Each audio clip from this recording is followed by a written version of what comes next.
I got admitted into the best university in the country along with my childhood sweetheart, the school beauty. But she changed her choice to a lower-ranked university in the South. The reason? To follow the boy she secretly had a crush on. The school beauty was confident, thinking I would also give up Peking University for her and go south. Yet in the blink of an eye, I swiftly prepared all the documents behind her back and submitted an application to a top overseas university. Since I am not the only one in her heart, then I don't want her either. Chapter 1. After the college entrance exam, everyone in school indulged themselves once, handing out love letters to their crushes. When I heard that Willow was going to confess to me, I wasn't surprised. She was the school beauty, my childhood sweetheart. In the eyes of others, it was only natural that we would end up together. At the back door of the classroom, just as my fingertips were about to touch the pink-blue love letter, a mature woman suddenly barged in and tore the paper to shreds. She claimed to be 28-year-old Willow, who had traveled back from 10 years in the future. Don't confess to George. He is not your true love. She pulled at her 18-year-old self and pointed at the boy in the corner wearing a faded school uniform. Do you see Makoto? 10 years later, you will love him madly, with a love that shakes heaven and earth. Since you are destined to be with him, why waste these 10 years? 18-year-old Willow felt it utterly absurd. She flung her hand away. Crazy woman. In this life, I only like George. But that confession never continued. 28-year-old Willow also took the chance to stay, saying she wanted to help her younger self see through her heart earlier. Gradually, I began to notice Willow changing. When Makoto was sick, she would immediately rush to support him to the hospital, forgetting that I was waiting for her at the amusement park for a whole hour. During a dinner, she naturally remembered that Makoto disliked peanuts and picked them out from the spicy chicken for me, yet forgot that I was allergic to peanuts. On rainy days, she would rather get soaked herself just to lend the umbrella to Makoto, even though I was standing right beside her in the rain. These tiny shifts, like a blunt knife slicing at flesh, dragged my heart little by little into the abyss, until the day we filled out the college applications. George, I'm sorry. Willow's eyes flickered, not daring to meet mine. I can't go to Peking University with you. The new artificial intelligence program at South City University suits me better. My heart turned cold in an instant. I knew too well, South City University was the only school Makoto could apply to with his barely passing score. She held my hand, her tone carrying the familiar spoiled plea, come with me to South City. Okay, that way. We can still be together. I've always listened to you before. Just let me have my way this time. All right. Her words pierced into my heart like needles. Silently, I pulled back my hand and nodded. Yet in the blink of an eye, I swiftly prepared all the documents behind her back and submitted an application to a top overseas university. Willow, since your affection is no longer solely mine, then I don't want it anymore. The day the admission letter arrived, my heart was unexpectedly calm. I opened up the huge storage box, the one filled with all the things she had given me over the years. Childish crayon drawings, limited edition sneakers, a necklace engraved with our initials, a thick stack of movie stubs, the notes she had stayed up late organizing for me. Once, I treated them as treasures. Now, hugging the box, I walked down to the trash bin and, without the slightest hesitation, threw them all in. Just as I turned around, I caught sight of two figures not far away. 28-year-old Willow, in a fitted dress, was gripping her 18-year-old self tightly. The younger girl, slender waist, long legs, her school uniform puffed by the wind, that face which once captivated every boy in school, was full of anger. Let go. 28-year-old Willow's voice was suppressed. Why are you still looking for him? What you should be doing now is staying with Makoto. He's the one you truly love. The young Willow flung her hand away furiously, her eyes filled with pride. Nonsense. The only person I like is George. You crazy woman. Can you just disappear already? The older Willow sneered, her words sharp as a blade. Oh really? Then why did you give up your future and Peking University just for Makoto? The girl's face froze for a moment, though her voice grew even colder. Who said it was for him? Watching this scene, I found it utterly absurd. Not wanting to linger, I turned to leave, but unfortunately, she still saw me. Willow immediately ran over, grabbed my hand without hesitation, and her voice turned soft at once. George, didn't you say you wanted to watch that new romance movie? I already bought the tickets. Let's go together. Okay. No, my voice was indifferent, without a single ripple. Her smile stiffened for a moment, but then softened quickly again, her gaze full of a spoiled plea. Are you still mad about me changing my choice of university? Didn't you already agree to go to South City University with me? That program really has great prospects. Just this once, listen to me this once. Okay. As she spoke, her eyes drooped slightly at the corners. This was once the look I could never resist. Before, as long as she looked at me like this, I would agree to anything. But now, all that remained in my heart was numbness. Before I could answer, Willow had already half-forced me into her newly bought sports car. Her 28-year-old self followed along, expression dark, silently taking the back seat. The car started. In the confined space, the air grew suffocating. 28-year-old Willow swept her gaze around the car and suddenly spoke. "This car is new, isn't it? You should change the Starlight air freshener George likes. Makoto can't stand it. He prefers fruity scents. And replace the milk in this compartment too. Makoto is lactose intolerant. Better stock some soda crackers instead." Willow's fingers tightened around the steering wheel, her knuckles turning white. "Enough already. I'll say it one last time. The only one I like is George. There is absolutely no way I could ever like that Makoto." But 28-year-old Willow acted as if she hadn't heard her outburst. "Is that so? Then why? In the future, will you love him down to your very bones, staying up all night for him, waiting under his building for hours, even?" As she listed one crazy thing after another that her future self had done for Makoto over the past 10 years, I sat in the passenger seat, every word stabbing into my heart like an ice pick, the pain making it almost impossible to breathe. Through the car window, I watched the rapidly retreating streets outside, everything blurring into a haze. At the cinema, Willow leaned against my shoulder, the popcorn in her hands the caramel flavor I liked. While watching the movie, she instinctively leaned closer, wanting to whisper complaints about the plot. The light from the screen cast over her delicate profile, her lashes impossibly long. As I looked at her, my thoughts grew hazy, memories surged uncontrollably. When we were 3, she wobbled into my bed clutching her little pillow, her babyish voice saying, "Mom said girls are supposed to sleep with their husbands in the future." When we were 7, I fought the chubby boy from the next class to snatch back her stolen hairpin. I ended up bruised and swollen, yet carried the cracked hairpin like a treasure in my pocket. When we were 12, I was hospitalized with a fever. She skipped class to rush over, her eyes red as she leaned by my bedside, saying, "Brother, don't scare me." When we were 15, she was a girl just awakening to love. She clumsily wrote me a love letter, full of typos, yet solemnly filled an entire page with drawn hearts. I couldn't understand it. With so many fierce, unforgettable moments between us, how could it turn out as that woman said, that 10 years later, she would fall in love with an utterly ordinary Makoto, so miserably, so humbly?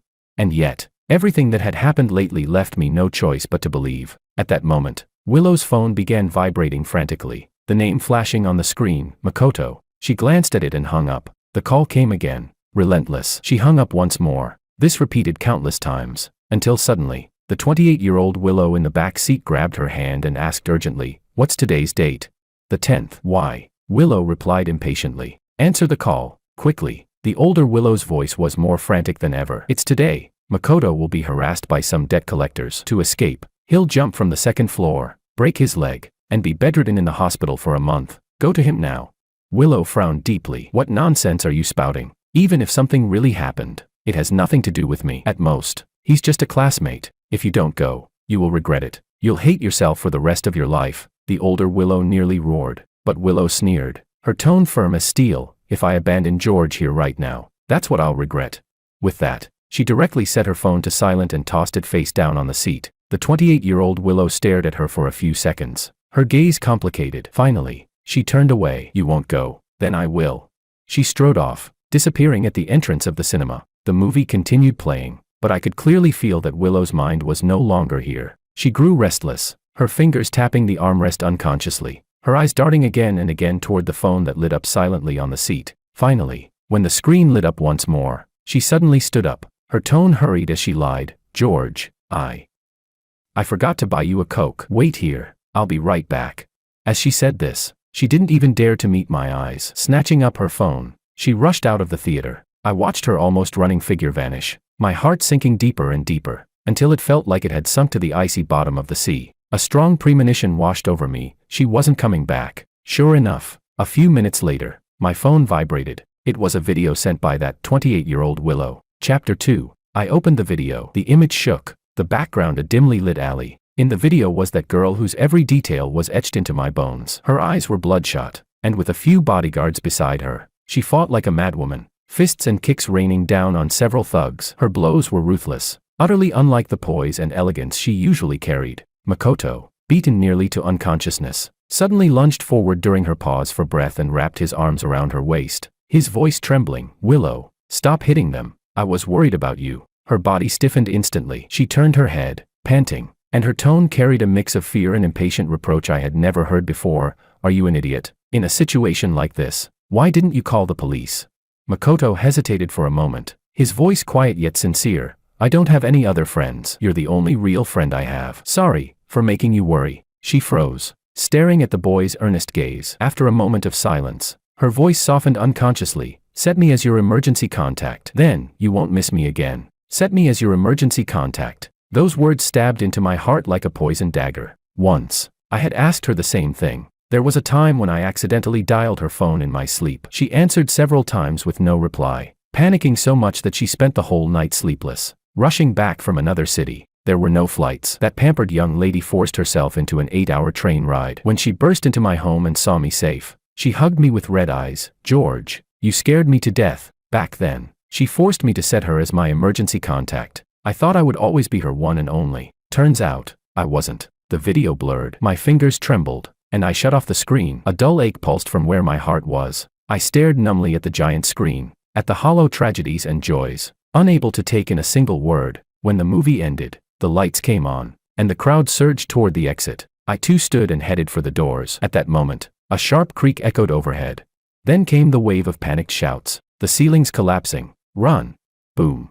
A deafening crash and violent tremor swallowed everything in an instant. I didn't even have time to react. My vision went black as heavy debris and rubble buried me completely. In the last second before losing consciousness, my heart was filled with nothing but boundless grief and a bitter, absurd irony. Look, George, that Willow from 10 years later remembered that today was the day Makoto would be in danger, which was why she desperately urged her past self to save him. But she forgot, or rather, she never cared, that on this very same day, in this very same place, I would also face a deadly disaster. So in the end, 10 years later, she really didn't love me at all.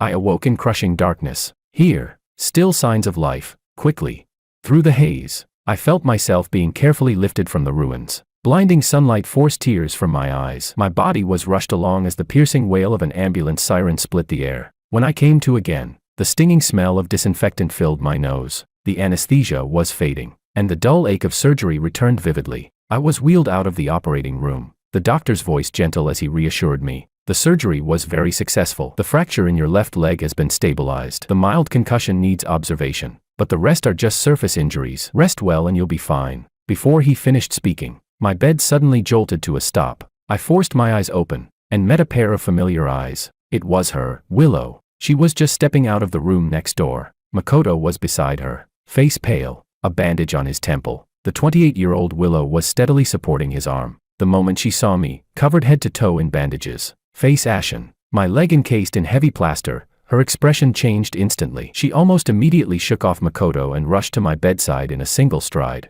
George, what happened to you? Her voice was full of panic. She reached out, wanting to touch me, but her hand froze in midair. Out of the corner of my eye, I saw the 28-year-old Willow holding onto Makoto, a flicker of surprise flashing in her gaze before it quickly cooled into indifference, as if none of this concerned her in the slightest. I was too exhausted, all my strength drained. I didn't want to say a word, only closed my eyes. The doctor sighed and explained on my behalf. This student was rescued from the collapsed cinema downtown. He was buried quite deep, lost a lot of blood. If he'd been found any later, it might have been life-threatening. The color drained instantly from Willow's face. She whipped her head around, glaring at her 28-year-old self, her lips trembling as if to question her. But in the end she only said urgently, I'm his girlfriend. I'll take him back to his ward. The patient needs absolute rest right now. The doctor blocked her gently. Wait a little before visiting. Lying on the hospital bed, listening to their conversation, I felt a dull ache in my chest that was even worse than the post-surgery pain. So in her heart, I had never truly been the only one. The nurse wheeled me into the ward, and the door shut behind with a click. But the muffled argument outside still reached me clearly, every word distinct. Aren't you supposed to be me 10 years from now? That was 18-year-old Willow, her voice shaking with fury. If you remember so clearly even a trivial thing like Makoto being blocked by thugs today, then why didn't you say a single word about George being in danger at the cinema? He almost died. Do you understand? Silence fell for a moment. Then came the cold voice of 28-year-old Willow. Why should I remember? My heart is only with Makoto. So naturally I only remember his matters. As for people who don't matter, whether they live or die, what does that have to do with me? Her tone was so flat, as though she were stating an undeniable fact. You're insane, the younger Willow roared. What followed were the heavy thuds of fists striking flesh, mixed with nurses' startled cries, frantic words of dissuasion, and Makoto's panicked attempts to stop the fight. Inside the ward, I lay quietly, tears sliding soundlessly from the corners of my eyes, soaking into the pillow. A person who doesn't matter. Chapter 3. So in her world 10 years later, all that remained of me were those weightless words, a person who doesn't matter. But once, everything about me, even the little habits I forgot myself, or the casual wishes I mentioned in passing, Willow remembered them as if they were sacred decrees. I used to laugh at how good her memory was, but she would lie in my arms, rubbing her chin lazily against my arm, and say with quiet seriousness, "George, when it comes to you, I don't want to forget a single thing." I don't know how long it was before the quarrel outside finally died down. The ward door opened softly, and she walked in. There was still anger lingering on her face, but mixed with obvious guilt. Carefully, she came to my bedside, wanting to hold the hand that wasn't hooked to the floor, but I subtly drew away. Her hand froze in midair, her eyes dimming. "George, I'm sorry." Her voice was hoarse, laced with regret. "I really didn't know you would get into an accident." At that moment, I was just afraid that something really had happened to Makoto. After all, we're classmates. It would be terrible if someone died, and I was afraid that if you knew, you'd overthink it. You'd be angry, so I lied about buying Coke. I didn't expect. She apologized over and over, promising again and again, "It won't happen again. George, I promise. From now on, I'll never let something like this happen again. Trust me." I listened quietly. The part of my chest that had long since gone cold and numb stirred with a faint, stabbing ache. But those promises no longer meant anything to me, because I was about to leave, to go to a place where she wouldn't be. So I kept my eyes shut, remained silent, and pretended to sleep. In the following days, she almost never left the ward, peeling apples, feeding me water, even clumsily trying to make me laugh. But the 28-year-old Willow would sometimes appear, coldly saying, "Willow, think it through. Makoto is the one you'll love in the future. His ankle is injured. He's all alone in the hospital. George has a caregiver. Makoto only has you. If you neglect him now, you'll regret it so much you'll want to tear your guts out later." And every time, the 18-year-old her would snap back furiously. "I like George. Makoto has no one to care for him. Fine. I'll hire him the best caregivers, 3 of them. Is that enough? Can you shut up now?" Her words were firm, but every evening, as the sky darkened, she would grow restless. In the end, she would always come to me, with apology and struggle in her eyes, saying, "George, I still feel uneasy about Makoto. I'll just go check on him, make sure he's fine, and then I'll come right back. Wait for me." But once she left, she never returned. Until deep into the night, my phone lit up with a message from the 28-year-old Willow. "George, face reality. The Willow 10 years later is destined to belong to Makoto. Let go, and let the 18-year-old me be with him. I don't want to miss a single moment of being with Makoto." Every word stabbed into my heart like needles. So all the laughter, the moments, the memories of our years together, before this so-called destiny, were nothing but dust, worthless. Right after, a video arrived. In the video, she was sitting by Makoto's hospital bed, carefully peeling an orange for him, even stripping away every last fiber of pith. Makoto looked at her, half joking, half serious. "Willow, if you take care of me like this, won't George be angry?" Her hand paused for an instant, but then she smiled lightly as if nothing was wrong. "George is a man. He's magnanimous. He won't be angry." I stared at the screen, every beat of my heart throbbing with pain. Yes, I was really magnanimous. Magnanimous to the point of what? Magnanimous enough to step aside on my own, to let her be with her so-called destiny. On the day I was discharged, she was absent almost the entire day. It wasn't until evening that she finally rushed over. Her face showed obvious fatigue and guilt. "George, I'm sorry. Things with Makoto have been a little complicated these past few days. I couldn't get away. You've lost so much weight. Come on, let me take you to eat something good, to make up for it." She spoke naturally, as if I truly mattered to her, but I knew the panic and guilt in her eyes were only because she realized she had neglected me. Before I could respond, the 28-year-old Willow appeared, supporting Makoto as they came out together. Makoto looked frail, his complexion pale, but he still followed at her side. The older Willow arched a brow, her lips curving into a smile of ambiguous meaning. "You're going out to eat? Perfect. Let's go together. Makoto's hungry too." The younger Willow frowned, lips pressed tight, as though she wanted to refuse, but when her gaze met Makoto's eyes, full of quiet expectation, in the end she said nothing, just kept silent, which meant tacit approval.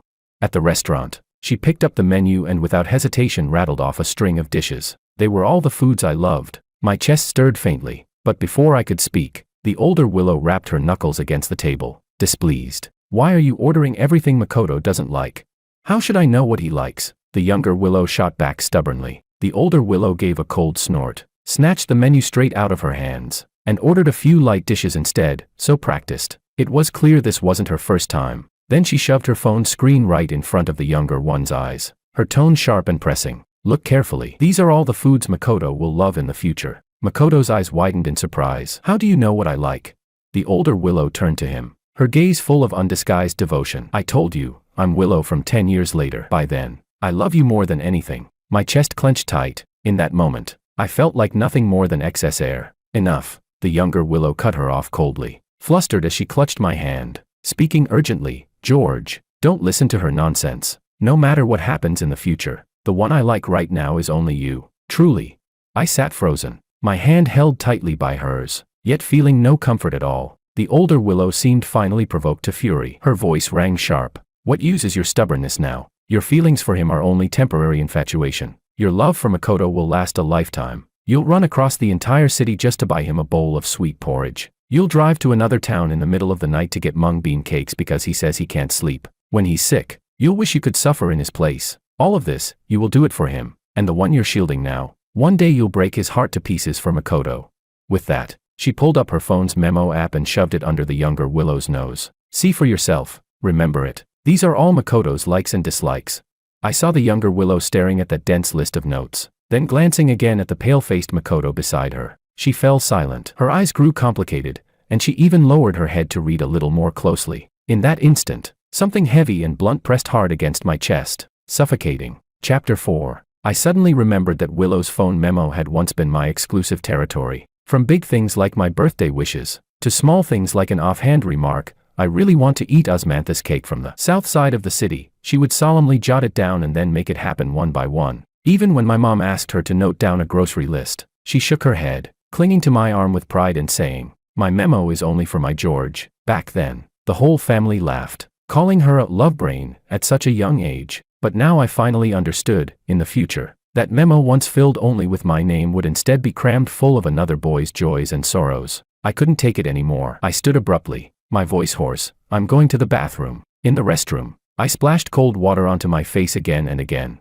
barely suppressing the suffocating grief. When I came out, I didn't look at that table of people again. I walked straight out of the restaurant. George, she immediately chased after me. The 28-year-old Willow also followed, supporting Makoto, her voice cold. Willow, you take Makoto home. His old neighborhood has poor lighting. It's not safe. Makoto waved his hand quickly, though his eyes stole a glance at her. No, that's too much trouble for you. You should take George home. I can go back myself. No way. The older Willow cut him off firmly, then turned to the younger her. Did you forget last time, when debt collectors chased him and he jumped off a building? What if something happens again? Her face showed visible struggle and hesitation, her eyes shifting back and forth between me and Makoto. I felt utterly exhausted, my chest as cold as an ice cellar. I just wanted to escape it all. Taking a deep breath, I said, you take him first. I'll grab a cab back. No, she panicked, clutching my wrist in a death grip. I can't let you go back alone. I want to go with you. I asked coldly, and what about him? She hesitated for a long while, as though making a monumental decision. I'll take him first. His home is closer. Then I'll come back for you, both of you, together. With that, she almost forced me into the car. The car stopped beneath Makoto's rundown apartment building. The surroundings were dim, the stairwell pitch black. The older Willow got out first, supporting Makoto. She said to the younger Willow, there's no elevator, and the voice-activated lights are broken. I'll help him up, and you come too, to light the way. The younger Willow looked at the dark stairwell, then at me. After a few seconds of hesitation, she said at last, George, lock the doors and wait for me in the car. I'll take him up and come right back, really quick. Before I could answer, she had already hurried into the building. I watched her figure disappear into the darkness, the cold in my chest spreading until it consumed my whole body. Time crawled by. 10 minutes, 20 minutes. Still no sign of her downstairs. The midnight wind seeped through the cracks of the car window, and I hugged my arms tight, shivering from the chill that bit bone deep. Suddenly, bang bang bang. The window was struck violently. I jolted, turning my head to see a few drunken, swaggering men outside, their eyes full of malice as they tried to yank open the car door. Well, little brother, sitting in a car alone is boring. Open up. Let us have a taste of this luxury ride. My heart clenched, and I immediately locked all the doors. The thugs outside grew enraged, pounding on the glass with curses, one even picking up a brick. In sheer terror, my hands shook uncontrollably, my mind blank. Instinctively, I pulled out my phone and pressed the number already long set as my emergency contact, Willow's. The call rang for a long time before she picked up. The background was noisy, with Makoto's faint, weak breathing mixed in. My voice was frantic, almost unrecognizable. "Willow, call someone, quick. There are drunk men outside smashing the car." But on the other end came her hesitant voice. "George, I can't leave right now." Makoto twisted his ankle. "He's in pain. I'm applying ointment for him.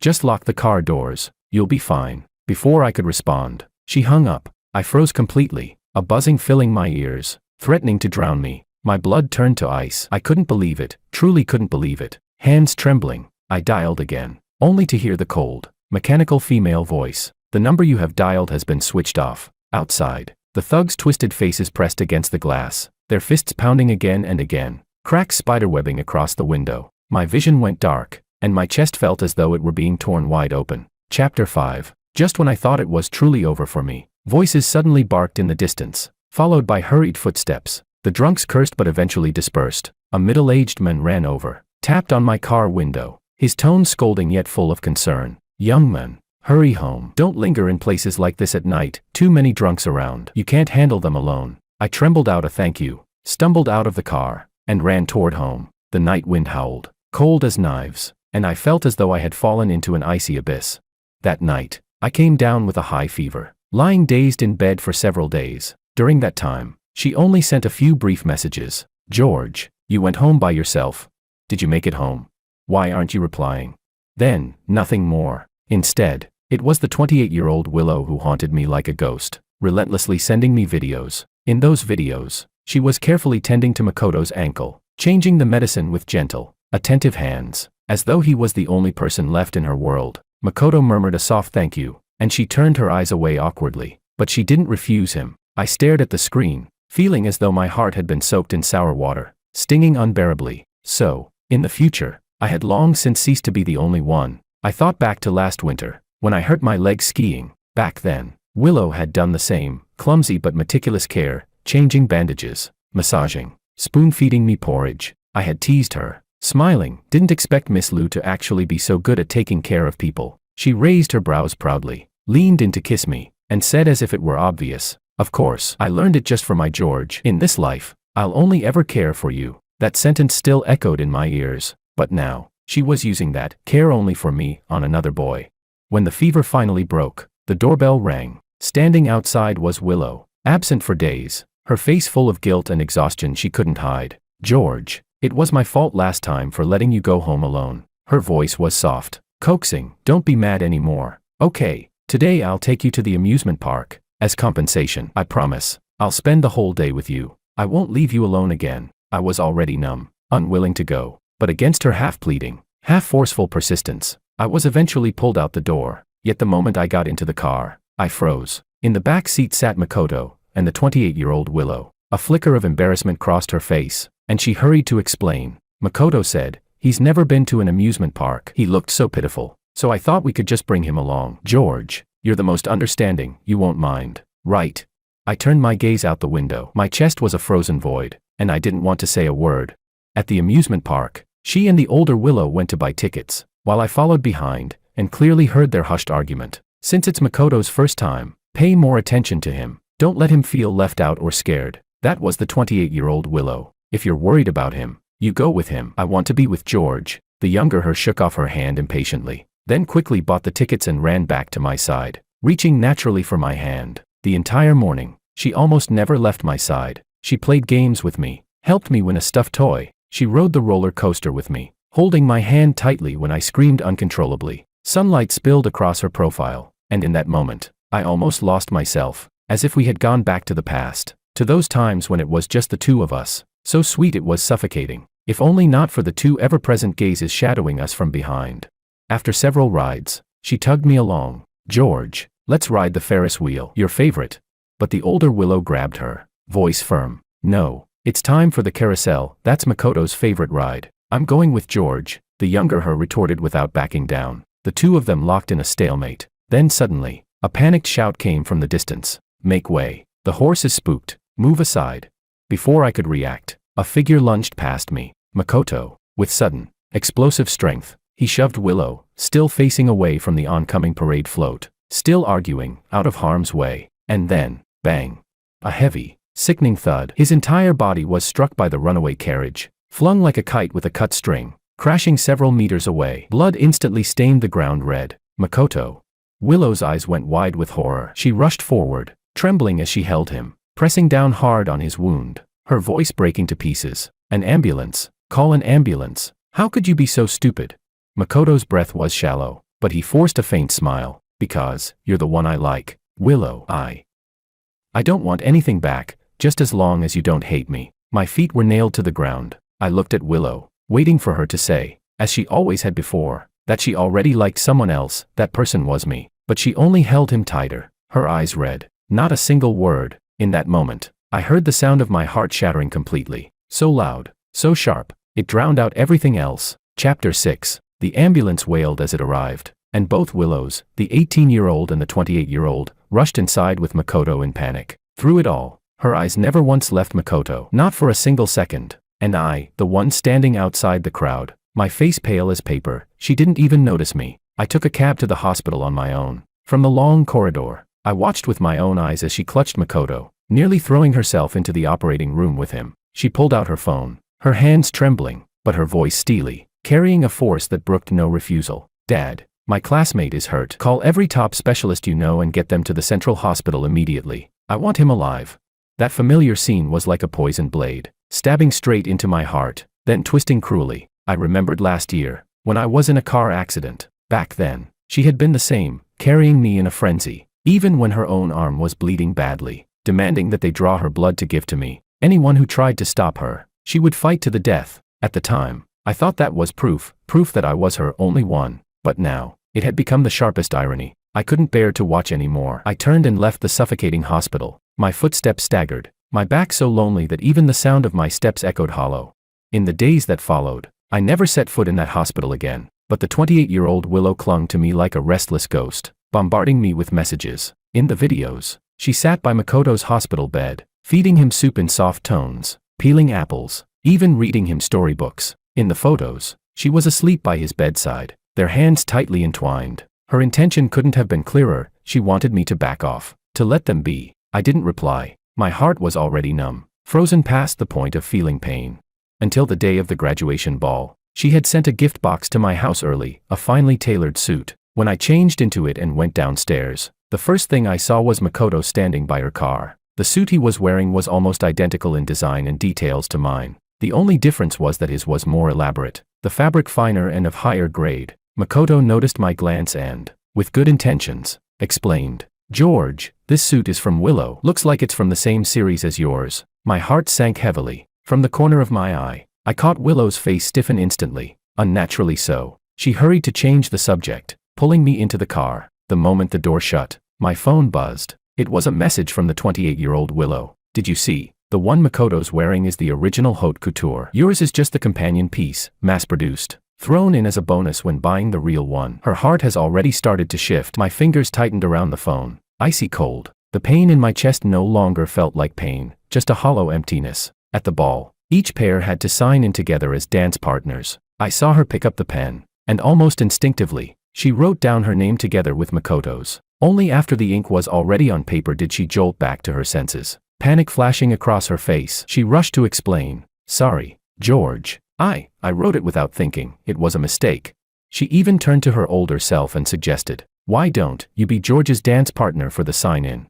I stared at her in a daze, a memory suddenly flashing in my mind. Back in middle school, at another dance, we had fought, and I spitefully asked another girl to be my partner. She had shown up at my building with red eyes, waiting all night just to beg my forgiveness. She had told me then that I was her only dance partner. So it turned out, the first one to change was really her. I said nothing. Silently, I walked forward and signed my name alone on the list, without a partner. Chapter 7. The music began. She hesitated for a moment, but in the end, she reached out and took Makoto's hand, gliding into the dance floor with him. The 28-year-old Willow stood nearby, her eyes fixed tightly on Makoto, brimming with an intense love she could no longer conceal, and I could only stand alone in the corner, as dark and forgotten as a shadow. At the height of the ball, fireworks exploded brilliantly outside the night sky. The crowd cheered and surged toward the balcony. I saw it then, beneath the dazzling fireworks. Both the 18-year-old her and the 28-year-old her turned at the same moment, their gazes focused entirely on the boy beside them. who was looking up with a face full of delight. Makoto. That sight stabbed into my eyes like a blade. Silently, I stepped back, turning to leave. Suddenly, boom. A deafening explosion came from above. The firework racks had malfunctioned. Burning fragments rained down like fire, striking the balcony, instantly igniting curtains and decorations. Panic swept the crowd, screams, shoves, cries everywhere. Makoto. Amid the chaos, I heard her voice. I instinctively turned back, only to see her clutching her 28-year-old self, her eyes filled with a terror I had never witnessed before. What are you standing there for? Go save Makoto. Not dragged, not pushed, but her own choice. She chose Makoto. In that instant, my heart died completely. Flames and black smoke surged. The panicked crowd knocked me down, and I choked, unable to breathe. Before my consciousness slipped away, my final thought was strangely calm. In the end, it was the firefighters who dragged me from the inferno. When I opened my eyes again, I was in the hospital. Beside my bed sat the 28-year-old Willow. Her eyes were cold as she spoke first. Don't bother looking for her. She's in Makoto's ward. She stayed by his side all night and just fell asleep. She paused, her voice sharp. You saw it yourself, this time. She chose Makoto on her own. She's already in love with him, even if she hasn't fully realized it yet. Stop clinging. Leave with some dignity. With that, she left without hesitation. I stared at the ceiling, my dry lips moving faintly, whispering, the truth is, I already gave her up. That evening, the ward door opened. I froze. It was Makoto. The moment he entered, eyes red, he dropped to his knees before my bed with a thud. George. I beg you, please let me be with Willow. Without her, I'll die. Exhausted, I rasped. I was never with her to begin with. What is there to let go of? What I meant was, I had already stepped aside. Their story had nothing to do with me anymore. But clearly, he misunderstood. He jerked his head up, his eyes burning with resentment and despair. So you just refused to let us be together. Fine, fine. I understand. With that, he ran out in tears. I was drained, too weary to chase, unwilling to explain. I simply closed my eyes, letting the crushing fatigue drag me under. The next morning, just as I was about to process my discharge papers, pain seared the back of my neck. My vision went black, and I lost consciousness completely. When I came to, I found myself stuffed inside a sack, my body aching all over, unable to move. Outside, voices rang clear. It was them. The 28-year-old Willow's voice was icy with fury. Yesterday Makoto only saw you. Afterward he went back and jumped into the lake. If we hadn't found him in time, he'd be dead. You drove Makoto to this, so you must pay the price.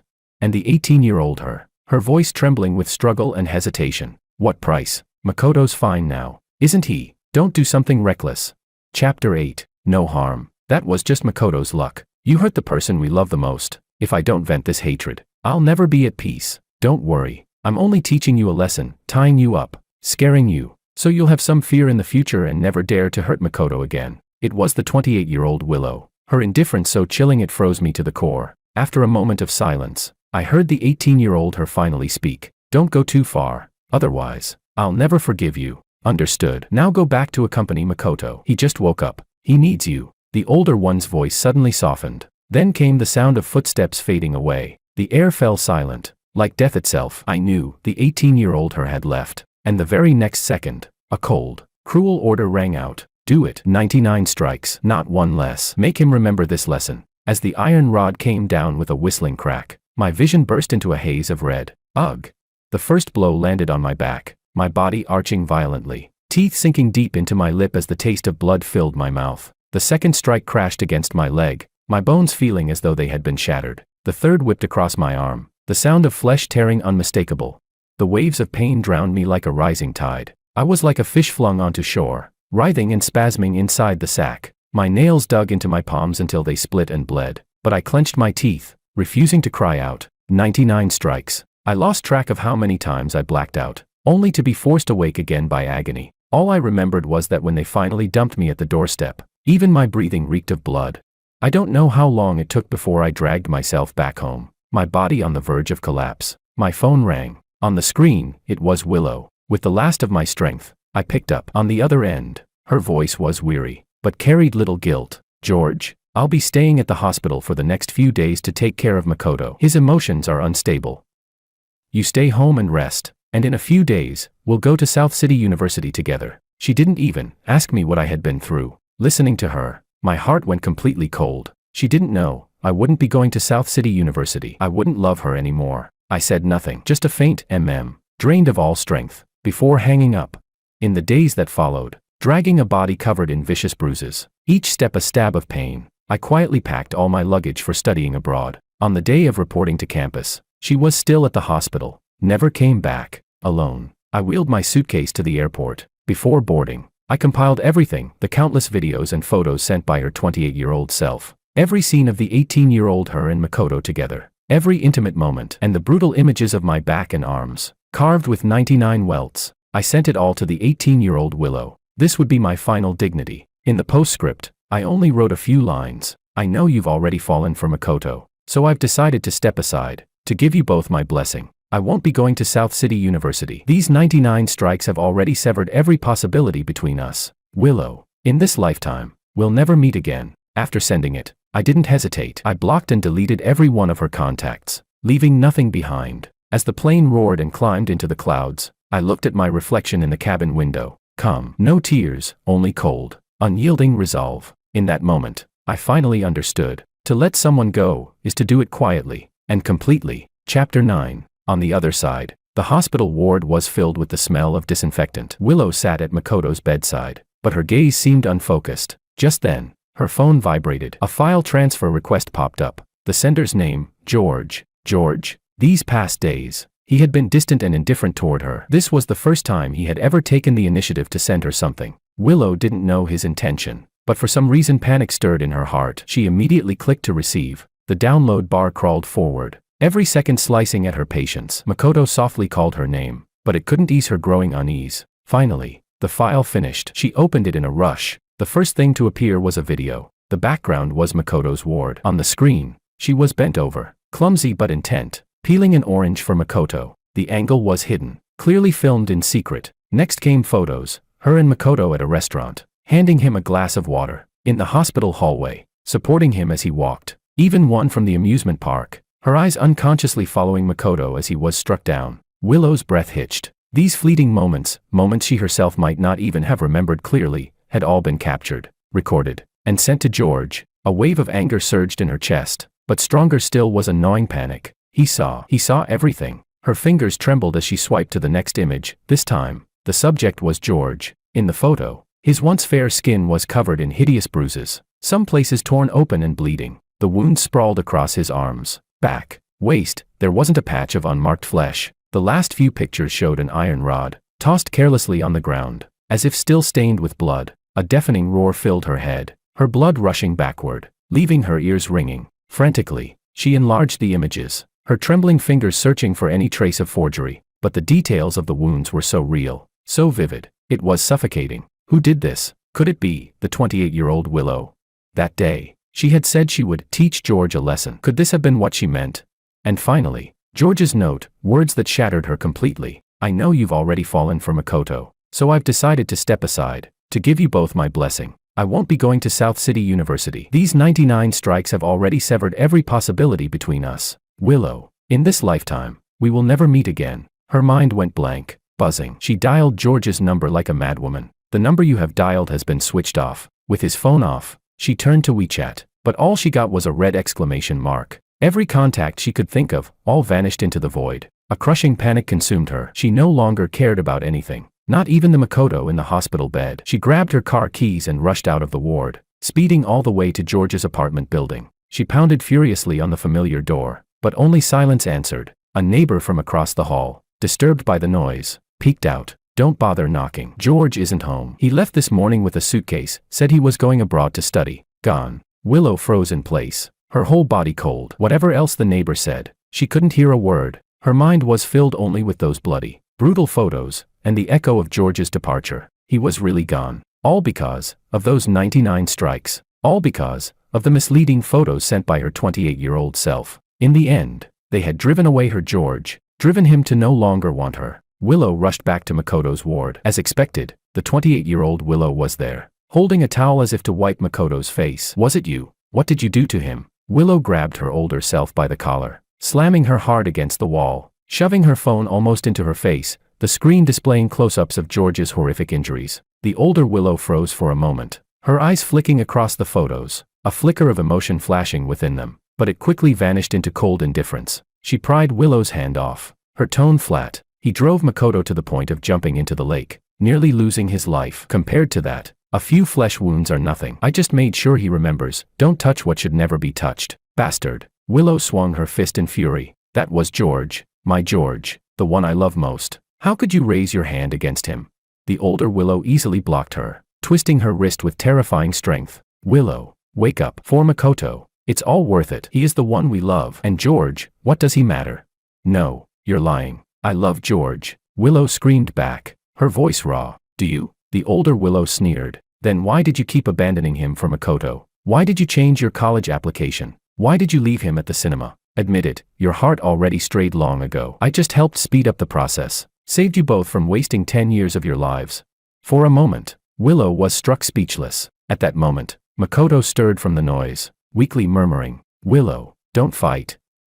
I'm sorry, it's all my fault. He had always been frail, and now he looked as though he might faint any second. Willow's heart tangled into knots at his voice. She looked at Makoto's pale face. Then George's brutal injuries flashed in her mind. The two images clashed violently, tearing her apart inside. The older Willow's words echoed like a curse, replaying endlessly in her ears. Suddenly, she shoved her older self away, stumbling out of the ward, collapsing against the wall as she gasped for breath. That night, Willow didn't sleep at all. Every time she closed her eyes, George's battered body and Makoto's ashen face alternated before her, haunting her relentlessly. Chapter 10. From that day on, although Willow still appeared at the hospital every day, carefully tending to Makoto's needs, she had become a completely different person. She grew quiet, speaking little, often staring out the window for long stretches of time, her eyes so hollow it was frightening. Those peach blossom eyes that once always followed George now seemed covered in ashes, dull and lifeless. She still helped Makoto take his medicine with care, remembered the times for his 4 changes, and adjusted the height of his pillows. But when her gaze occasionally fell on Makoto, it no longer carried the same warmth or concern. Instead, it held a meaning far more complicated and difficult to read. Makoto, sharp and sensitive, noticed her absent-mindedness and the heavy air she carried. Jealousy burned inside him like fire, mingled with deep unease. He knew all of this was because of George, and he absolutely could not allow her to go on thinking of that boy who had already left. So outwardly, he became even more gentle, kind, and considerate. When she held a glass of water to his lips, he would sigh softly, as though unintentionally. Willow, you seem unhappy these days. Is it because of George? Is he still angry at me? It's all my fault. If not for me, maybe he wouldn't have acted so rashly, wouldn't have left out of spite. His words sounded tender, but every phrase subtly magnified George's flaws. Whenever he spoke like this, Willow would frown tightly. Other times, when she drifted off in thought, he would suddenly clutch her sleeve. Willow, don't ignore me. I'm really worried.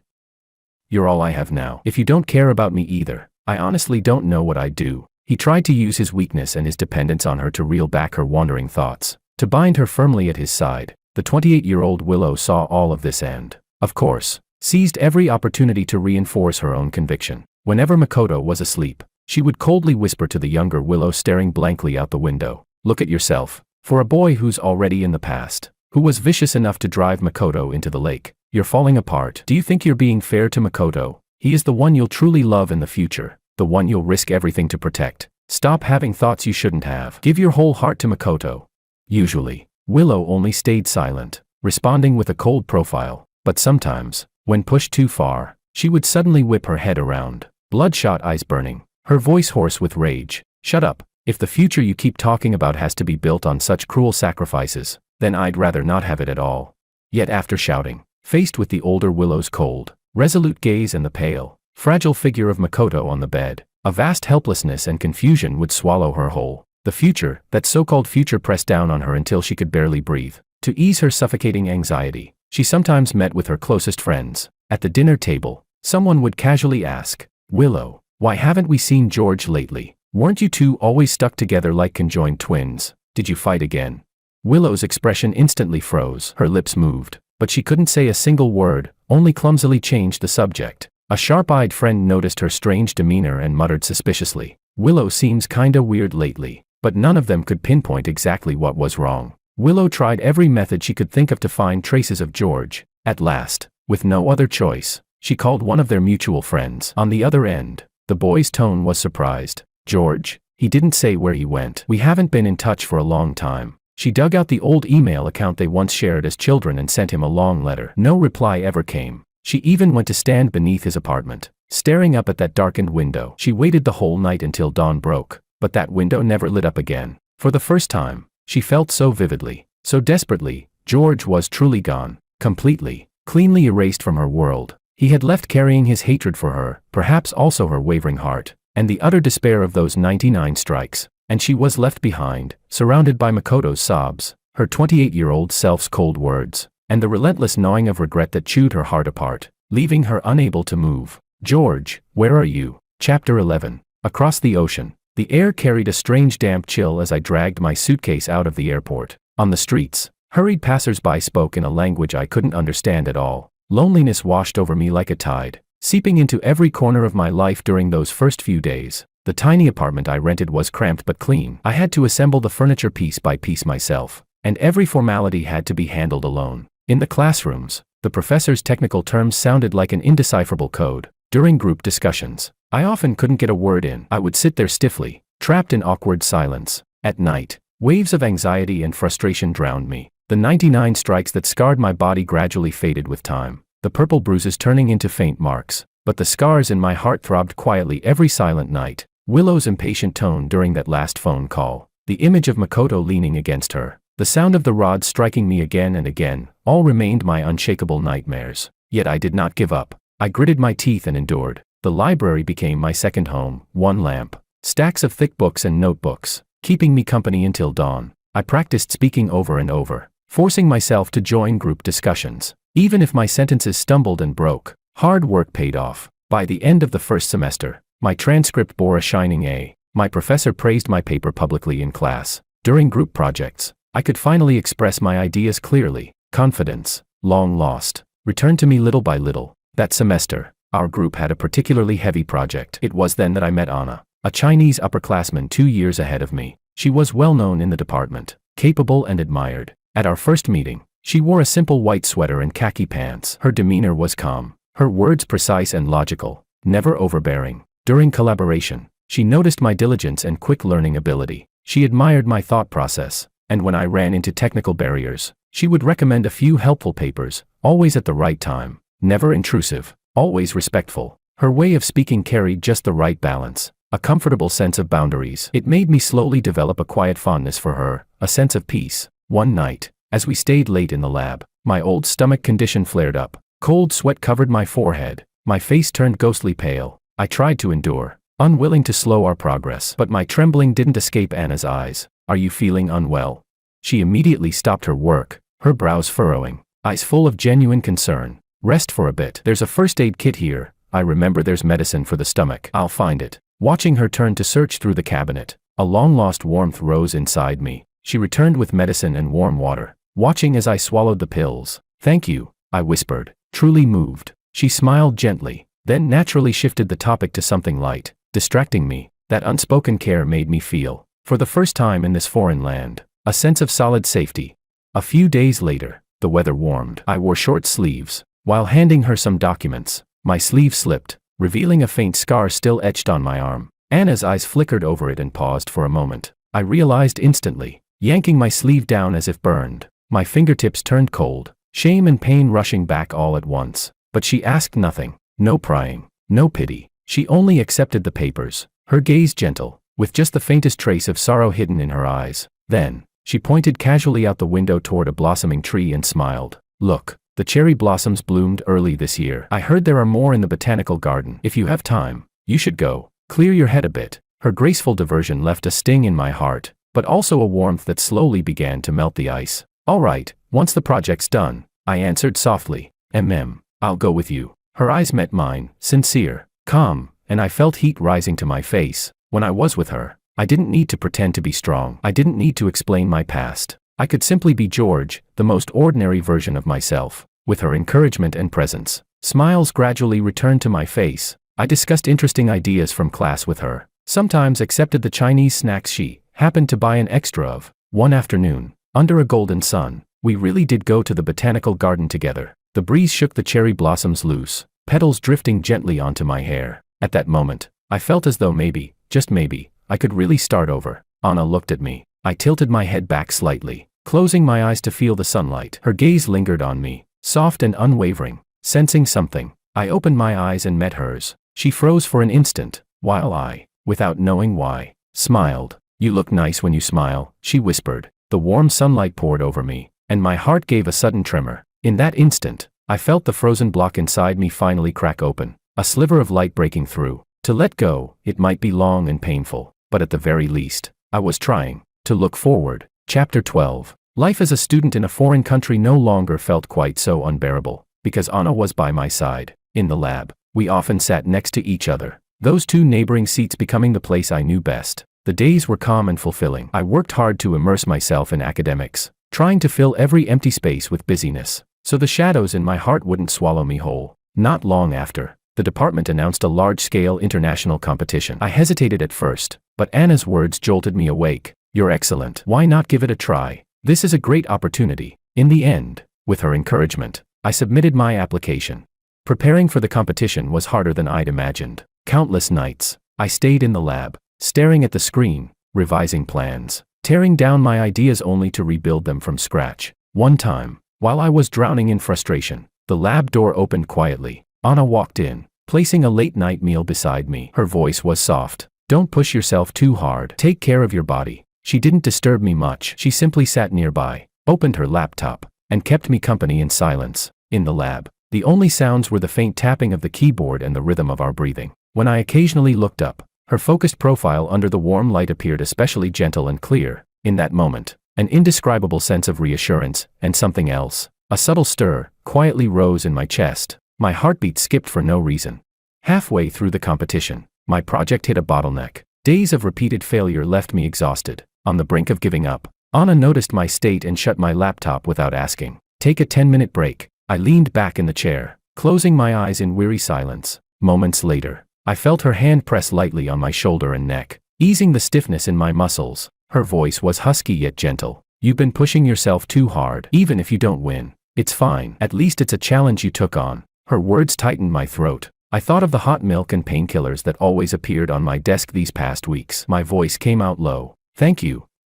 I've troubled you too much." Anna looked at me, her eyes softer than ever. "George, I thought we were friends already. You don't need to pretend to be strong in front of me." That single sentence shattered all the armor I had built. The loneliness, grievances, and pressure I had bottled up for so long suddenly found an outlet. My eyes burned, and I lowered my head quickly, not wanting her to see me break down. This was the first time, since leaving Willow, that I showed my vulnerability in front of someone else. Anna didn't say anything more. She just quietly handed me a tissue, then gently wrapped her arms around me and held me tight.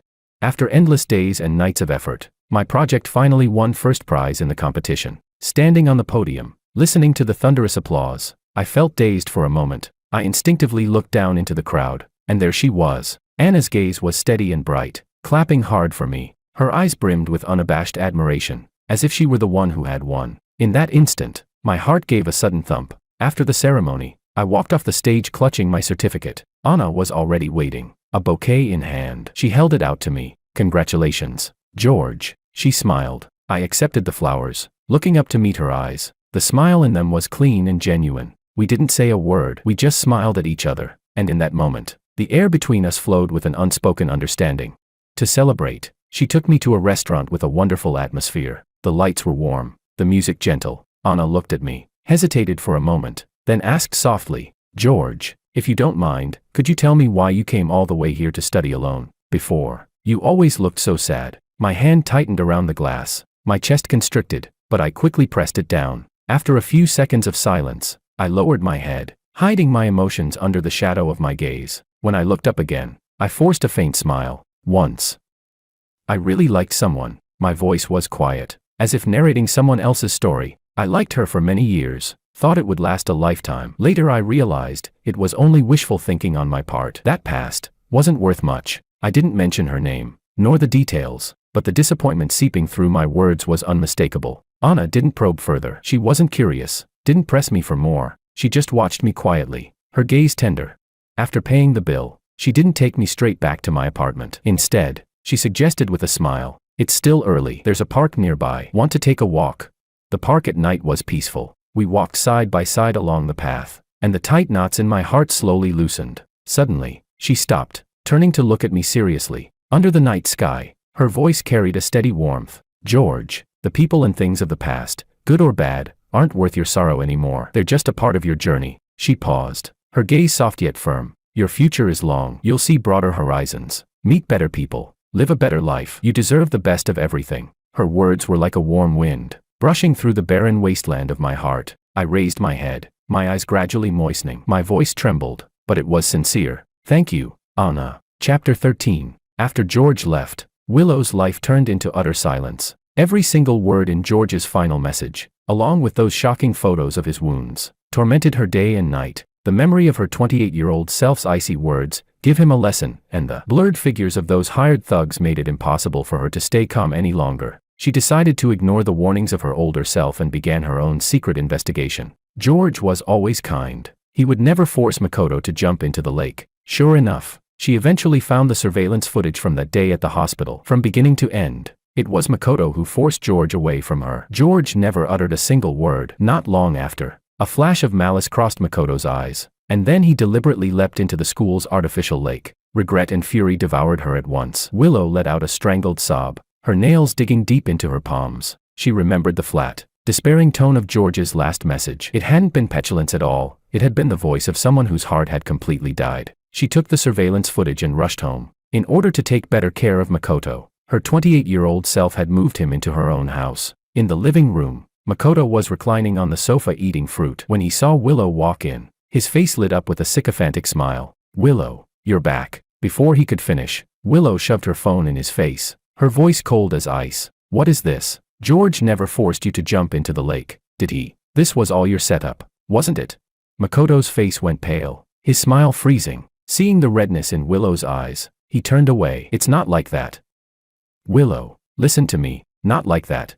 Willow suddenly swept everything off the coffee table, the glass shattering with a piercing crash. She leaned down, glaring at him. "I have all the surveillance footage. You'd better tell me the truth." Then she hit play, the ironclad evidence right before him, leaving Makoto no room for denial. He broke down, standing up in desperation, his voice shrill and hysterical. Yes, I did it on purpose. I jumped into the lake myself, because I hated him. I was jealous of him. Why should he have all of your love and attention? Why should I always be the shadow in the background? I just wanted you to pity me more, to hate him more. I just wanted you to stay by my side forever. Willow. Hearing him admit his crime with his own mouth made the room spin around her. Her stomach churned violently. So all along, she had been deceived by this face that pretended to be innocent and kind. She recalled how, for the sake of this venomous man, she had abandoned George again and again, hurt him again and again, even indirectly causing him to be beaten with those 99 strikes. Endless regret engulfed her. "Get out," she pointed at the door, her voice trembling with fury. "Makoto, from this day on, don't ever let me see you again." Watching him stumble and crawl out in panic, she made her decision. She would expose Makoto's true face to the world. Without hesitation, she packaged all the evidence and posted it directly on South City University's public forum and class group, even contacting familiar journalists. In no time, the internet was flooded with scorn and condemnation for Makoto. He was expelled from South City University. He didn't dare leave the house, didn't dare check his phone. Wherever he went, he was met with countless contemptuous and disgusted stares. The people who once surrounded him quickly cut ties, desperate to avoid association. His reputation was utterly ruined. He became synonymous with malice and lies. As for Willow, after carrying out this public judgment, she returned home alone. "No matter what it takes, find George for me." After hanging up the phone, she collapsed to the floor, listening over and over to that cruel recording, staring at the photos George had sent her. The pain in her chest was unbearable, and tears poured down like a flood. She had finally learned the whole truth. Yet she had also lost him forever. The damage she had inflicted on George, perhaps, could never be undone. Chapter 14. Ever since Willow discovered that Makoto was not as kind as he appeared, she cut all ties with him. She looked at Makoto kneeling on the ground, her eyes filled with unconcealed disappointment. "Willow, I was wrong. Please don't leave me," Makoto's hoarse voice pleaded. In the past, Willow might have felt pity for his pitiful appearance, but now, looking at him, she only felt disgust and revulsion. She violently flung his hand away, the force nearly sending him sprawling. "It ends here between us." Without another glance, she turned and left, because her next target was her 28-year-old self. Willow found her in the corner of a bar. She still wore that detached, indifferent look, but at this moment she appeared a bit disheveled. drinking glass after glass. Willow slammed the thug's confessions and Makoto's recorded admission onto the table in front of her, her voice trembling with barely contained rage. You knew about this all along, didn't you? You knew from the start that he jumped in on his own. You knew he framed George, yet you chose to cover for him, even helped him hide it, and took part in beating George, didn't you? Her 28-year-old self froze, then set down her glass. Yes, I knew. Her tone was calm, even faintly righteous. So what? Makoto just made a mistake. He did it because he loved me too much, afraid of losing me. George's very existence was a threat. I love Makoto, so I chose to protect him. What's wrong with that? Love? Willow barked out a laugh as if she had just heard the biggest joke of her life, slamming her fist on the table. Her older self's eyes darkened as she suddenly stood up. And George? What does he matter? As long as it makes Makoto happy, I'll do anything. Then she sneered, almost with reckless abandon. Besides, those 99 strikes, I delivered them myself. What? Willow stared at her in disbelief, wishing desperately that it wasn't true. All the rage, regret, and disgust toward this twisted future self exploded at once. Seeing her older self's mocking smile, she swung her fist hard, smashing it into her face. With a dull thud, her 28-year-old self staggered back, crashing into a bar stool. This punch is for deceiving me. Willow's eyes blazed red as she pressed forward step by step. This one is for slandering George. She raised her fist again, only to have it blocked. Look at yourself now, Willow roared, her voice brimming with fury. You've become unrecognizable, disgusting. All for a man. I will never turn into you. You're not my future, you're not worthy. She pointed to the door, screaming with all her might. Get out. Don't ever appear before me again. There's no such thing as fate.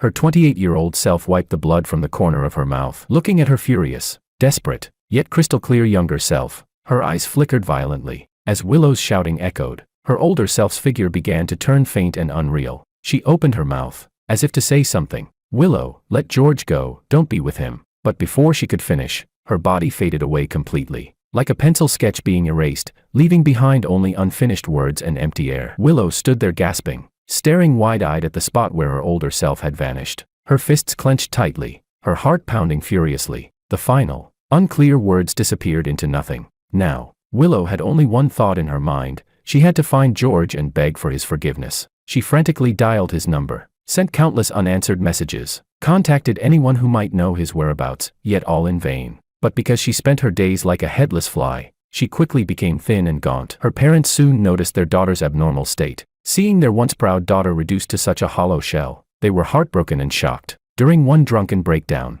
Willow poured out fragments of the truth to them. Mrs. Liu immediately burst into tears. That poor child George, he suffered so much injustice. Mr. Liu's face darkened with fury at Makoto's actions, and deep guilt toward George weighed heavily on him. Watching their daughter's broken state, Mrs. Liu couldn't bear it any longer. After a long hesitation, she pulled out a slip of paper and handed it to the curled-up Willow on the sofa. Her voice choked with emotion. Willow, this is George's address and school abroad. His mother told me before he left. He didn't want anyone to know. But seeing you like this, it breaks my heart. Go, find him, and apologize properly. Willow jerked her head up, her hands trembling as she clutched the note like it was her last hope. On that slip of paper was a distant foreign address and the name of a university. At last, she was going to see the one she had been longing for day and night. Chapter 15. That evening, I walked out of the lab alone. The sky was dimming, my mind still preoccupied with details of the project. Just as I reached the intersection, a familiar figure blocked my way. George. Her voice was hoarse,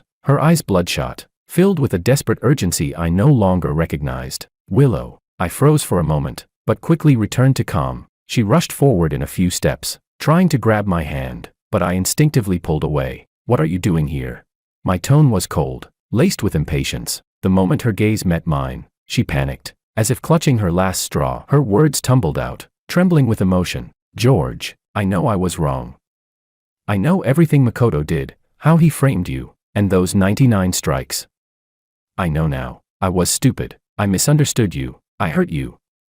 Please forgive me. Just give me one more chance. I beg you. Her voice shook, yet she kept repeating. That 28-year-old me. She was insane. I've already driven her away. The one I've always loved has only ever been you. George, from the past until now, only you. I listened quietly, without interruption. I simply looked at her, letting her spill all those words. But my heart didn't stir, not even a ripple. It was as if I were listening to a farce that had nothing to do with me. When she finally stopped, her eyes clinging to mine as if begging for a single response, I slowly raised my head, Seeing her face full of desperate expectation, I couldn't help but feel it almost laughable. The corner of my lips lifted slightly, but there was no smile in it. Did she really think that belated regret could make me turn back? My voice came out frighteningly calm. Willow, I already made myself clear in my last message. Between us, there's nothing left. Even if you know the truth now, it doesn't change anything. I don't need your apology, and I don't need your return. She shook her head violently, shouting with agitation. No, I don't believe it. After all those years, how can you just let go? George, you love me, you're just still angry, aren't you? You can hit me, curse me, just don't treat me like this. Looking at her obsessive state, I felt nothing but exhaustion. I only wanted to end this meaningless entanglement as quickly as possible. Taking a deep breath, I told a lie. Willow, I already like someone else. The word struck her like lightning. She froze, staring at me in disbelief. At that moment, a gentle voice called from not far away. George? I stiffened, turning to see Anna walking over from the library. She came to my side, naturally looping her arm through mine, and asked softly, "Who is this?" Her gesture was so natural, as if it had been done countless times before. My body tensed slightly, but I didn't push her away. I clearly saw Willow's eyes fall on Anna's hand, then on my lack of rejection. The last glimmer of hope in her gaze shattered completely. Anna, perceptive of the tension, kept her politeness, yet her tone was firm. This classmate, if you have nothing else to say, please don't bother my boyfriend anymore. We need to leave. The word boyfriend was the final straw that crushed Willow. She stared blankly at me. I remained expressionless, and even slid my arm around Anna's waist. The next second, Willow spun around and fled, almost stumbling in panic. Only when her figure disappeared at the corner did Anna release my arm. She looked up at me with quiet concern and whispered, "Are you okay?"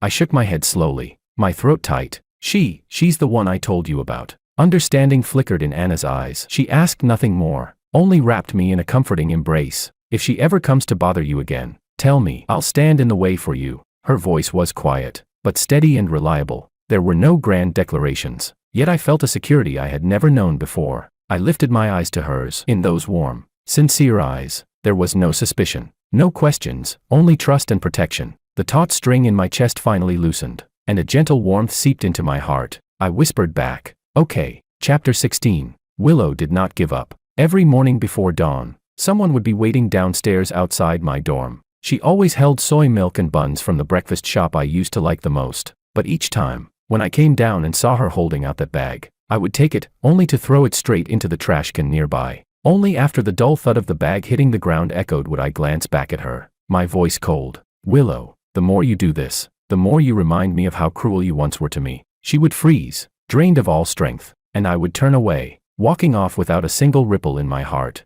A few days later, heavy rain poured down. She still stood outside the lab building, drenched and pitiful. I remembered years ago, she too once crossed half the city in the rain just to find me. Back then, I would wrap her in my jacket, scold her for being foolish, and hand her a steaming cup of ginger tea. But now, I walked out of the lab under an umbrella with Anna by my side. Without thinking, I tilted the umbrella toward her, keeping Anna covered completely, while my own shoulder was quickly soaked through. I didn't care, I just kept listening to her talk, even smiling as I did. I didn't spare Willow a single glance. To me, she was nothing more than a stranger standing under the street lamp.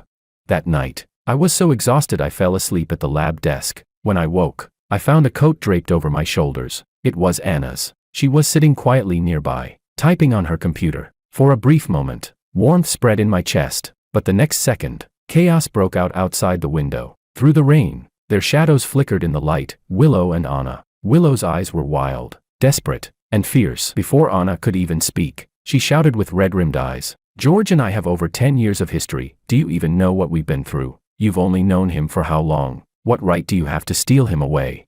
My heart sank, but I hadn't yet made it downstairs. Anna's voice was calm and steady. No matter how deep the past was, he was the one who chose to let it go. The one standing beside him now, the one who makes him smile, is me. That's enough. Willow completely lost control and shoved her. The rain-slick ground betrayed Anna. She slipped and fell hard. I saw clearly as her elbow scraped across the concrete, blood welling up. Anna. My mind went blank. Without a second thought, I rushed down. Rain lashed against my face, but I ignored it. I dropped to my knees beside Anna, lifting her urgently, my voice shaking. "Are you okay? Where did you hurt? Does it hurt?" In that moment, I saw only her injury, only her safety. As for Willow, I didn't even spare her a glance.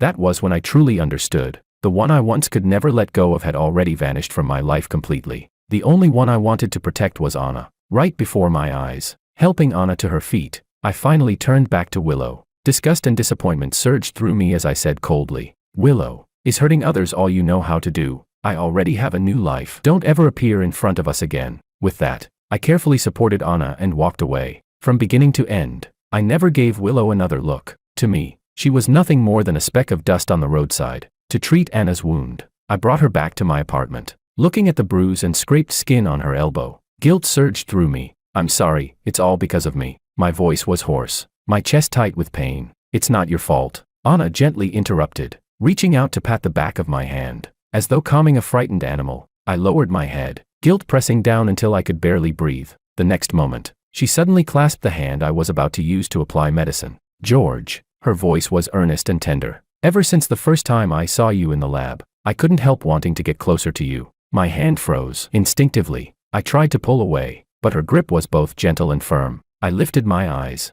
only to meet her deep gaze. There was no doubt in it, no hidden thoughts, only pure sincerity and affection. My heartbeat instantly faltered, thrown into chaos. "I know you've carried heavy wounds in your heart," she continued softly, "but all of that is in the past. Your future is still long." Her eyes were so focused they felt like they could pierce through me. "George, I like you. Give us a chance, will you?"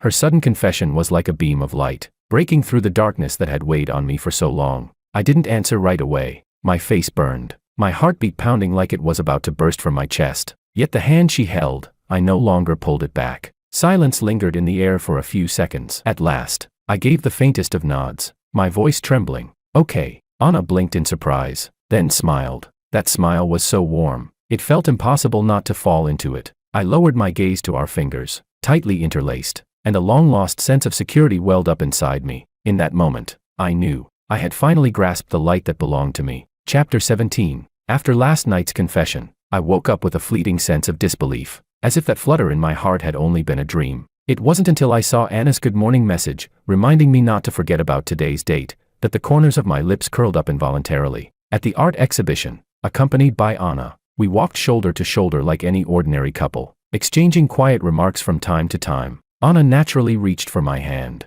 our fingers interlacing. The steady warmth of her palm filled me with a sense of security that made me chuckle softly. In that moment, happiness felt so simple. But then, as we turned a corner, my smile suddenly froze. Anna followed my gaze, her brows immediately knitting together. "Willow." She lingered like a haunting shadow, standing not far away, her eyes locked on our joined hands. I drew in a deep breath, released Anna's hand, and walked straight toward her. This time, all I felt inside was indifference. "Willow." I stopped in front of her, my voice devoid of emotion. "As you can see, I already have a girlfriend. We're happy together." I paused for a moment, my gaze steady and cold as ice. "I received your apology, but I will not accept it. Don't disturb me and the person I care about ever again. What we had ended a long time ago." She froze in place, her eyes filled with emptiness, and as I looked at her, not a single ripple stirred in my heart. So all those entanglements, all that regret, to me, it had already become nothing more than a ridiculous farce. I turned back to Anna, reclaimed her hand,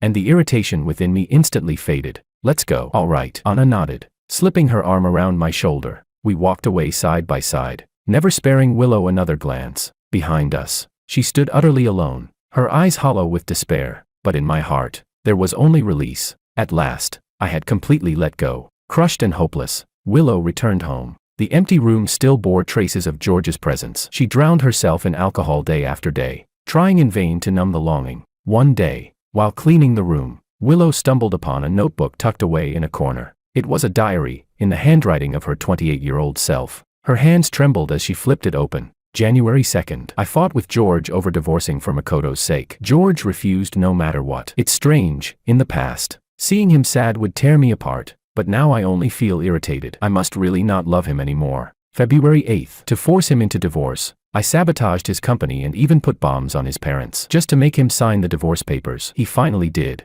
but he spat blood right in front of me. Later at the hospital, they said he developed cancer from the constant depression. He didn't yell or fight. He just looked at me with red eyes and asked, why did the 18-year-old me swear to love him forever? Yet the 28-year-old me stopped loving him. He's so stupid. People change. March 4th. I divorced him today. It was the happiest day of my life. April 10th. My company hit a financial crisis. Makoto gave me all his savings. Even sold off the inheritance his mother left him. I owe him so much. George could never compare to Makoto. May 8th. My CFO told me Makoto had recently moved a huge sum under my name, claiming it was for an overseas investment, but that project doesn't exist. June 11th. I found out the truth. Makoto embezzled all my assets. He had several mistresses abroad all along. He had been deceiving me from the very beginning. He only cared about my family's wealth and status, and I abandoned the men who truly loved me. George, for this shallow fraud. This is retribution. George is dead, and he took my soul with him. His last words were that in the next life, he never wants to meet me again. God, I would give my life in exchange for one chance to go back. If I could return to 18,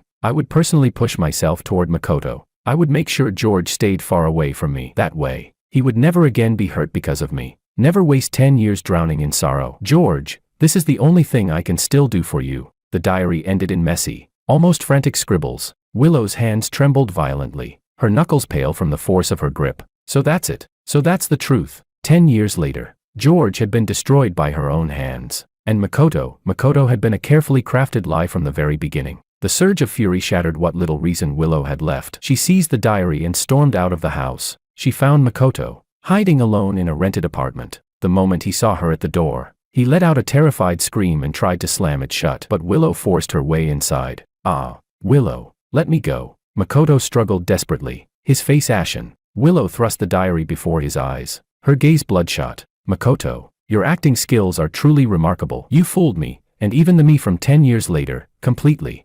The sight of the diary drained what little color remained in his face. And no, it's not like that. Please, listen to me. I don't know how this happened. Explain. Willow let out a cold laugh. She straightened, then turned to the two men in black who had followed her. Her voice was sharp as ice. Take him. Makoto was roughly dragged away and thrown into the depths of an abandoned basement. The damp, suffocating darkness sent him into a frenzy of screams. Willow, I was wrong. Please, let me go. For the sake of the love I gave you. He collapsed at her feet, groveling and begging, clawing for one last chance. But Willow did not waver. She looked down at him with nothing but scorn. Slowly, she walked aside, picked up a steel rod, and tossed it to the bodyguard. Her voice carried no warmth, no hesitation. 99 strikes, not one less. Let him remember George's agony. Makoto's eyes bulged with terror. His shrieks pierced the damp air. No, please, ah. Bang. The first blow landed. Again and again. The heavy thuds echoed through the basement, mingled with his blood-curdling screams. 10 strikes, 20, 30. His body broke open with wounds, blood pooling beneath him in a spreading river. Soon, even his cries faded, too weak to lift his voice. Still Willow watched, cold and unmoving, her eyes devoid of any ripple, until the 99th strike fell. By then, Makoto was little more than a mangled heap of flesh and blood, lying motionless in the crimson-soaked floor, breath shallow, life ebbing. Even after vengeance, what did it matter? Her George would never return. Everything, every last bit of it, was her own doing. Chapter 18. After losing George, Willow sank into unbearable torment. Every time she closed her eyes, all she could see were the icy cold eyes he had turned on her at the very end. She locked herself inside her room, drowning herself in alcohol day after day. But no amount of liquor could numb the searing pain in her heart. Again and again, she replayed everything in her mind, every moment she had shared with George, every fragment of happiness once so vivid. And finally, she could no longer deny her own foolishness and selfishness. She realized just how precious the treasure she had lost truly was. She took out pen and paper, and word by word, she wrote a 10,000-word letter of repentance to George. At the very end, she wrote, George, I know that no number of apologies will ever mean anything. The hurt I caused cannot be erased. I wrote this only because I want you to know that I now see clearly all of my mistakes. You deserve the very best in this world. May you live in peace and brilliance from here on. And may you never again think of me. Forever loving you, Willow. She sealed the letter with great care and entrusted a friend to deliver it to George. She did not dare to hope for a reply. All she wanted was for him to see the sincerity of her remorse. That afternoon, the sunlight fell warm across my desk. There it was, a thick envelope. The signature read, Willow. I sat in silence for a long time. At first, I wanted to throw it away unopened. But in the end, my fingers broke the seal. The handwriting was familiar, yet somehow strange. It was hers. Quietly, I read through all 10,000 words of confession, and my heart was not without ripples. Fragments of memory surfaced. The girl who once braved the rain just to see me, the figure who stayed up late helping me organize notes, the clumsy love letters, filled with mistakes but covered in little hearts. Those feelings back then, they were not lies. But what rose higher than anything else was a sense of release. This letter felt like a long-delayed period at the end of a sentence. Her self-reflection finally closed the book on a love that had begun so fiercely, yet ended in shambles. I turned my head and saw Anna not far away. The sunlight gleamed in her hair. She was holding a cup of hot tea, watching me with eyes full of gentleness. In that moment, I was more certain than ever, letting go of the past, choosing to move forward. That had been the right choice. The past was already gone. All the love and all the hatred had become nothing more than dust in time. They no longer could, nor should, stir my heart again. I folded the letter back, slid it into the envelope, and tucked it deep into the drawer. Then I walked over to Anna. "What do you want for dinner?" she asked, looping her arms gently around my waist, her voice soft. I smiled, taking her hand in mine, feeling the warmth of her palm. "As long as you're the one cooking," I said. "I'll love whatever it is." Through her friend, Willow eventually learned that George had received the letter and had read it. After he read it, did he say anything? She asked. Her friend hesitated for a long moment, then finally admitted that George had looked calm, almost untouched. Willow froze where she stood. She had imagined so many possibilities, that he might be angry, that he might weep, that perhaps there might even be a flicker of emotion. But calmness? That meant George had truly let go. That meant their worlds no longer touched. That meant she, and all the pain she had ever brought him, had become nothing more than a past irrelevant to his future. She accepted this ending. It was the ending she herself had written. Standing by the window, gazing at the busy city outside, she finally made her decision. She would never go searching for him again, never again force her way into his life. She had already inflicted more pain than he ever deserved. The only thing left she could do was to let go, and vanish completely from his world, to give him the peace he deserved. But from that moment on, her world would be nothing but darkness, no light, ever again. And that, she knew, was the price she must pay. Chapter 19. After being beaten, Makoto was mercilessly thrown out of the basement by the bodyguards. His body was covered with grotesque wounds, every movement tugging at searing pain. Willow gave him no money, no chance at treatment, as if letting him rot away on his own was the final punishment he deserved. Dragging his broken body, he hid from place to place. His former university had already expelled him, and his scandal had spread across the internet like wildfire. No decent school was willing to accept him. In the end, he managed to sneak into a second-rate vocational school. But soon enough, his past, and his clear photos, spread quietly through the campus. "Look, that's him, the one who framed someone and even staged his own lake jump. Such a poisonous heart, and he looks like nothing but a gigolo. Stay away from him. Disgusting."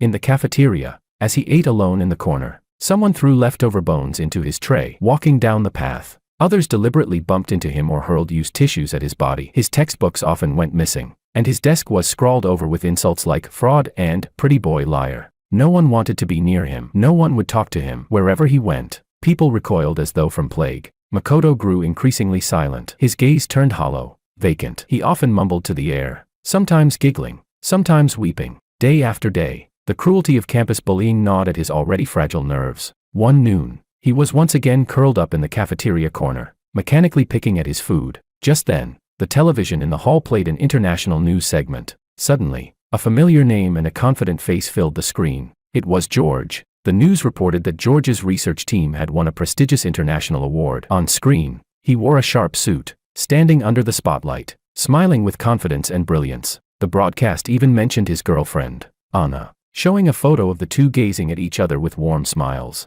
hailing them as the golden couple of academia. George shone with dazzling light, while Makoto sat in squalor and misery, a sharp, merciless contrast. Ah! Makoto's pupils shrank violently. He stared at George's radiant smile on the screen, and in that instant, all his repression and despair erupted like a volcano. He suddenly overturned the table in front of him, cold food scattering across the floor. Why? Why does he get everything? I'm the one who deserves it all. It should be me. He screamed like a madman, throwing everything he could grab around the cafeteria. Students shrieked in terror, scattering in panic. Soon, the wail of police sirens filled the air. When the officers arrived, they found Makoto huddled in a corner, eyes unfocused, completely deranged. As he was escorted out for questioning, he babbled incoherently, muttering, "Willow loves me, and George should die." Moments later, he curled up in terror, screaming, "Don't hit me." When a female officer tended to the obvious bruises on his body, Makoto blurted out in fear, It was Willow. She had me beaten 99 times." The officers' expressions hardened instantly. They went straight to Willow's residence. At that moment, Willow was drowning in her grief. When the police knocked on her door, she froze for a second, then gave a bitter, hollow laugh. "It was me," she said flatly, her eyes empty, offering no defense. Her blunt confession even stunned the officers, but as they moved to cuff her wrists, tears finally surged down her face. "George, I really have lost you." In the end, Willow was escorted to prison, and Makoto was committed to a psychiatric hospital. A farce born of lies, obsession, and betrayal, ended in nothing but ruin for everyone involved. Chapter 20. Years later, I was no longer that cautious, hesitant boy. With excellent grades, I graduated early and went on to join a top research institute. And Anna, she was not only my closest lover, but also my most trusted partner. On a warm weekend, she brought me home to meet her parents. Anna's family radiated warmth, the atmosphere steeped in the air of books and culture. At the dinner table, her mother personally placed food into my bowl, her smile full of kindness. "George, Anna is always praising you, saying you're both brilliant and hardworking. Now that I see you in person, you're even better than she described." She glanced meaningfully at her daughter, eyes full of approval. "It seems our Anna's judgment is truly remarkable." Her words made my face heat slightly, and I instinctively looked toward Anna. She was gazing at me with gentle eyes that glowed with light, quietly tightening her hold on my hand. "See, I told you they'd like you." In that moment, my heart was filled with a warmth I had never known before. It was something I had never received in my past relationship, full acceptance, full blessing. After dinner, we drank tea on the balcony, the view stretching far into the distance. From behind, Anna wrapped her arms around me, resting her chin lightly on my head. Her voice was soft, but solemn. "George, let's get engaged. Once I finish the project I'm working on, we can return to your country, or go anywhere you want. I want a home that belongs only to the two of us." I turned to embrace her, lips curving into a smile as I nodded with equal seriousness. "All right." The sunlight spilled down, illuminating my future. Meanwhile, back home, Willow was finally released from prison. The light in her eyes was long gone, leaving only shadows and exhaustion. Her family's business had been badly damaged by her scandals. Her parents, deeply disappointed, treated her with nothing but coldness and distance. With no other choice, she buried herself in the company, becoming like a machine, using endless work to numb herself. She never married. Occasionally, through friends, she would hear news about me, that I had won another award, that my career was thriving, that Anna and I were steady, soon to be engaged. Each piece of news was like a tiny, sharp needle, pricking the softest place in her heart. She knew the boy who once followed her with a bright smile had finally shed the nightmare tied to her, and grown into the best version of himself. And that was enough. Late at night, she would stand alone before the floor-to-ceiling windows of her office building, staring out at the sea of lights, her heart hollow. Sometimes, she seemed to see that boy on the campus path years ago, following behind her, calling her name with laughter in his voice. But when she turned around, there was nothing but endless darkness. Some people, once lost, are gone for a lifetime. Chapter 21. Our engagement banquet was held at a quiet private estate. No grand spectacle, no excessive pomp, only our dearest family and closest friends were invited. I wore a simple, elegant suit. Beside me stood Anna, in a custom wedding gown, so beautiful it was impossible to look away. Her eyes never left me, soft yet unwavering. In that instant, I truly felt that all the shadows of the past had finally, completely dispersed. Guests raised their glasses with blessings. Laughter and applause interwove in the air, filling every corner with warmth and joy. I held Anna's hand, my heart steady and secure, and then, unintentionally, my gaze fell into the distance. Behind the great tree outside the estate, stood a figure both familiar and distant. Willow. In her hand was a tightly gripped envelope, her knuckles pale from the pressure. I saw tears brimming in her eyes, sliding silently down her cheeks. My chest trembled faintly, but only for a second. The next moment, I turned my gaze back to Anna. She was adjusting my collar, her movements gentle and full of care, and I, with a quiet smile, met her gaze with warmth. In that moment, I knew with certainty, the story of the past had already ended. Between her and me, there was no longer any connection. As our guests cheered and urged us on, I cupped Anna's face and kissed her deeply. Thunderous applause and joyous shouts filled the hall as I held her tightly in my arms. Yes, my future was here, by her side. As for Willow, she had been left completely in the past.